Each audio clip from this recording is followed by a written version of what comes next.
Le recensement 2025 se déroulera du 22 avril au 22 mai, un mois pour dénombrer la population calédonienne et évaluer son évolution. Pour y arriver, les 800 agents recenseurs sélectionnés sur environ 1500 candidatures sont formés tant sur la théorie que sur le terrain par l'ISEE, l'Institut de la statistique et des études économiques de la Nouvelle-Calédonie. Objectif, repérer l'ensemble des résidences du pays pour faciliter la collecte d'informations.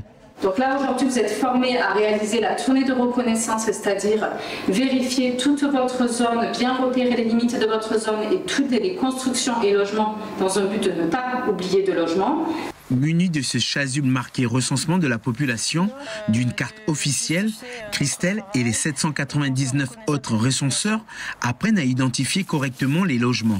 Au 46 rue Jacques-Cartier, c'est là que je fais ma tournée de reconnaissance. Je vérifie la numérotation des logements et le type de logement, si c'est collectif, divers ou des logements d'habitation. Christelle a participé au dernier recensement en 2019 où 271 400 habitants avaient été comptabilisés.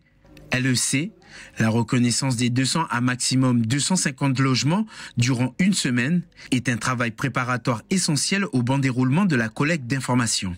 Ça nous permet d'anticiper aussi s'il y a besoin de digicode ou si on risque d'avoir des soucis avec des chiens ou il n'y aurait pas de clôture ou des choses comme ceci. La méthode de reconnaissance est effectuée sous les yeux de Pauline. Elle fait partie des 5 superviseurs venus de France pour renforcer les 12 statisticiens de l'ISEE-NC. 17 superviseurs qui encadrent les 77 contrôleurs des 800 agents.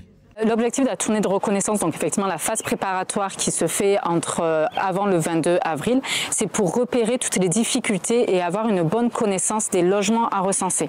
Parce que pendant 4 semaines, c'est assez court, l'agent recenseur n'a pas le temps nécessaire pour s'affranchir à des difficultés de repérage de nouvelles constructions, des destructions de constructions, repérer le nombre de logements également à recenser. Donc en fait, c'est une phase préparatoire pour bien connaître le secteur qu'il aura à recenser.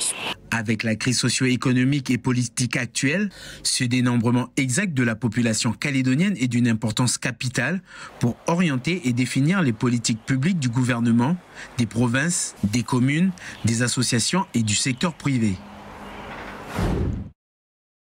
Christian Théin reste en détention dans l'Hexagone. La Cour de cassation vient de rejeter le pourvoi du président du FLNKS et leader de la CCAT. Interpellé le 19 juin l'année dernière, il avait été immédiatement transféré et incarcéré au centre pénitentiaire de Mulhouse. Christian Théin est mis en examen pour 7 chefs d'accusation pour son rôle présumé dans la crise du 13 mai, une participation qu'il a toujours niée. Votre cerveau, il est capable d'accomplir tout ce que vous décidez. Le lait, pensée négative, je ne suis pas capable. Vous pouvez revenir à un état de limpidité, c'est ça l'avantage du mental. Par cette métaphore, Claire, la formatrice, explique les capacités du cerveau. Une première étape dans la formation, naviguer et se projeter en conscience dans son environnement. Un module commandé par la province Nord et dirigé par l'organisme DCB Formation. Donc l'idée, c'est d'apporter aux citoyens qui est en recherche d'insertion des outils de compréhension de lui-même pour l'aider à s'améliorer, à prendre confiance dans son parcours d'insertion ou de réinsertion, et en même temps apporter des outils de compréhension du monde, du fonctionnement de la société calédonienne. C'est une première pour l'institution provinciale qui prévoit 32 sessions de formation dans le Nord. Son public ciblé, les demandeurs d'emploi. Outre le fonctionnement du cerveau, la gestion des émotions est également abordée. Parmi les stagiaires, Aston à la recherche d'une formation. Ça peut aider déjà quand on fait un entretien, pas montrer qu'on est stressé. Puis dans la vie de tous les jours aussi, ça peut nous aider. Ce qui va vous faire peur, va faire que vous n'allez pas essayer. Objectif visé, former 400 personnes. Les formateurs donnent aux jeunes des outils pour mieux s'exprimer et ainsi mieux affronter le parcours inhérent à son insertion. Dans le programme également, l'organisation politique et administrative de la Nouvelle-Calédonie. L'importance des thèmes qui sont abordés aussi bien le matin et l'après-midi, c'est que ça permet à l'individu de se situer. Si j'ai un projet, il faut que je sois conscient auprès de qui je peux m'adresser, premièrement. Et deuxièmement, qu'est-ce qui va faire que mon projet va aboutir ou pas? Parce que c'est moi qui suis acteur. Du coup, d'où la partie du matin, comprendre comment je fonctionne, comment je gère mes émotions. Et l'après-midi, c'est vraiment en lien avec le système dans lequel j'évolue chaque jour. La méthodologie proposée est ludique et interactive, ce qui permet une participation active des stagiaires. La province Nord alloue environ 3 millions de francs CFP pour cette initiative.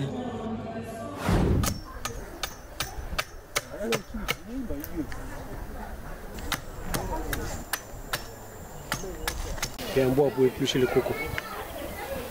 Et c'est un bois spécial ou... Non, j'ai coupé là. Sinon, on a des bois durs pour faire les...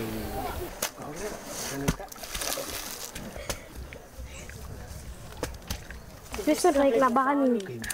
Pourquoi là, c'est comment avec le bois? Qu'est-ce qui est C'est un plus peu difficile, dur. C'est pas tous morceaux.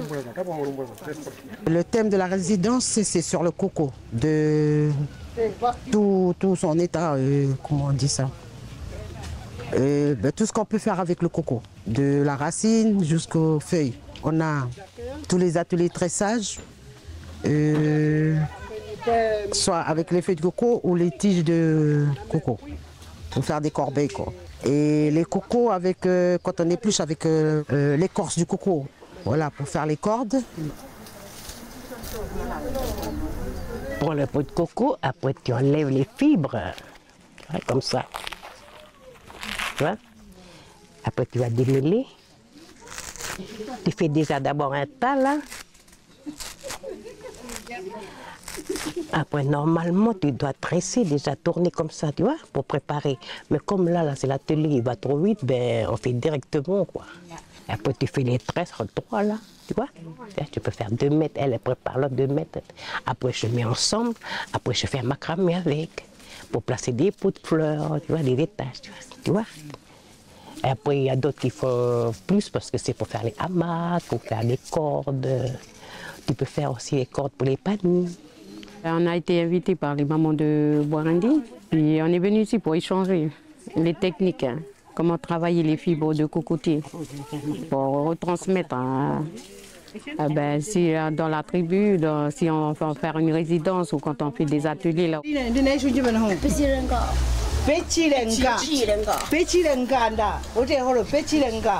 C'est l'atelier, on va dire, scientifique un peu. Et les enfants, on a donné les noms de chaque partie du cocotier en langue harangoulé. L'objectif, c'est de préserver la langue harangoulé et puis en même temps aussi de protéger aussi le cocotier, parce que le cocotier nous donne à manger aussi. C'est quelque chose qui nous nourrit, puis en même temps qui nous habille aussi, puis on s'en sert aussi pour faire nos maisons. C'est notre habitation aussi, le cocotier. Il fait beaucoup de choses, le cocotier. Et en même temps, le protéger aussi, parce que lui aussi, il protège le littoral aussi. Il fait partie de nous, le cocotier. Ma maman. Wow, Lorsque Kagnoich travaillait sur Nouméa en tant que cordiste, il a pu bénéficier en 2009 d'une formation certifiée et reconnue dans toute l'Union européenne, lui permettant de s'atteler à des travaux aux accès difficiles. Depuis 2017, il s'est patenté et il est rentré exercer sur son île natale. Aujourd'hui, à la tribu de Corinne, la mission qu'on lui a confiée est particulièrement compliquée.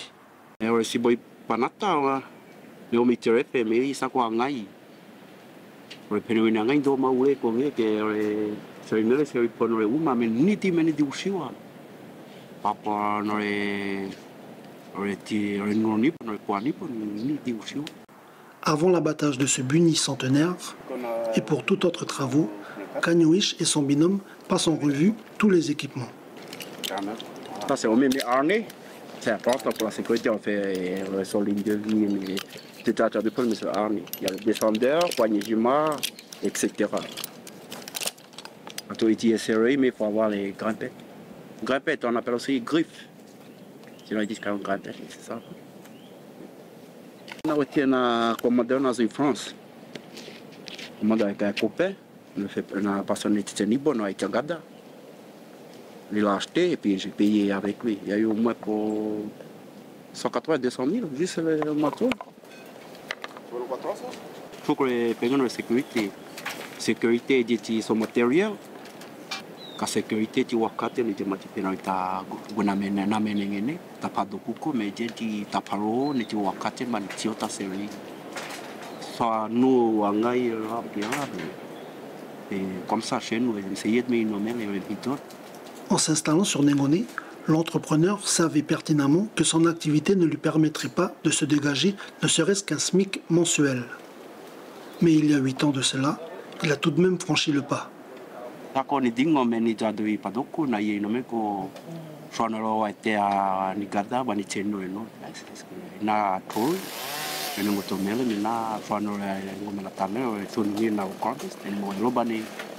Cuma bani kanyo maneon ke bani konekatu ino motano nene tano de nata no de momal de matrisme de komani so bani konekatu sabutin te pagini rate me usho mi ngone meli to ni ruat da deni province na meri to ko buisin to konekatu to ta chantier tete ko ruat ke ni de buiti de komani.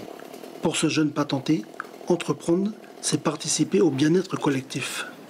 Moi, tu vois, la case, mais il y a besoin. Et surtout, c'est que tu es un jeune bonhomme, tu es neuf. Mais tu es un pied, c'est né, mais voilà, c'est ça. Tu connais qu'à tout, quand même, tu connais qu'à tout. C'est ça le. Après, connais qu'à tout, dire, mais non, mais. Bon, tu recrées ça comme entrepreneuriat minimum. Et déjà, avec ça, les sous que tu gagnes, tu ouvres un autre, tu fais comme ça, puis ça fait un circuit économique. Mais ça, c'est comme une monnaie. Puis il ne faut pas avoir peur, tu vois. Ça a du mal, mais chacun va amener sa graine, tu vois. Les collecteurs, on est gonnés. La jeune, tiens, tu vois, d'autres parler. Il faut oser.